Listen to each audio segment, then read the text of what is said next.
So can you sum up the mood at the moment after quite a while in lockdown? Thanks, Pete. Look, elation would be probably the best word to sum up the mood. Everybody's very positive, very excited, businesses in particular. What do you make of this ring of steel, though, that's now being set up around Melbourne to basically stop people from travelling to regional areas? Well, I'm not a fan of punitive measures myself, but I prefer to let people self-regulate. But I do think it is important that the regional areas are protected. And unfortunately for the Melbourne people, I think they've got a couple more weeks before they can have the joys of coming to visit us. But we do look forward to having visitors from Melbourne as soon as they can. So that policy makes sense, in your opinion? I think it's important to protect Geelong, particularly the Geelong community and the region here, because we have the beautiful beaches and the coastline. And when the weather gets warmer, everybody might head down here, given that they can't head north to Queensland at the moment. That $5,000 fine, though, is a big whack for anybody who gets caught. Do you think it's too much, or do you support that?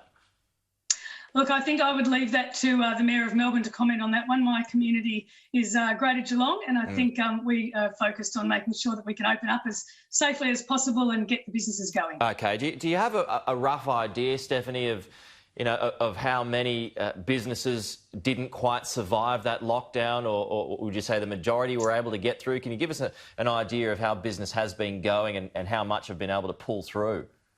Look, it's a really good question, and I think we've had around 2,000 people, nearly 2,000 people lose jobs in retail, about the same number lose jobs in accommodation and food services industries, and nearly 1,100 people lose jobs in education and tourism. So certainly the unemployment figures are rather daunting. Actual business survival rates, I think a lot have actually survived and managed to cling on with takeaway and delivery and various other clever and creative ways of staying open. So this is really good news for particularly the hospitality and tourism sector for us. So those numbers you just quoted there, that's just from Geelong on its own?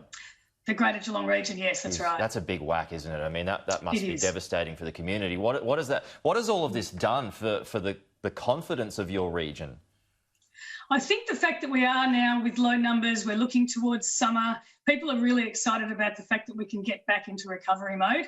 And we're certainly seeing a lot of people down here. I think there's been quite a few more people than normal since March. I think people have probably taken up residence in what we consider to be the best part of Victoria. So I think the confidence is rising and we're on the improve, which is great news. So is it all systems go now? Are there any restrictions for those people outside of Victoria who may be struggling to understand what's exactly going on, Stephanie? But is it all systems go now for everything in Geelong?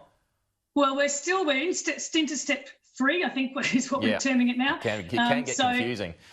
It can, absolutely, yeah. So essentially we've got up to 50 people in things like outdoor pools, up to 50 people in outdoor dining, 10 people on indoor dining.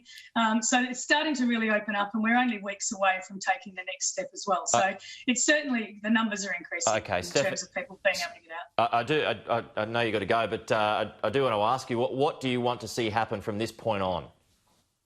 I think everybody have a fabulous summer and no lockdown during summer. That's what we're aiming towards. And if that means a couple more weeks of some restrictions, then I think that's the price we have to pay to make sure we can have a normal summer. Do you fear a third wave?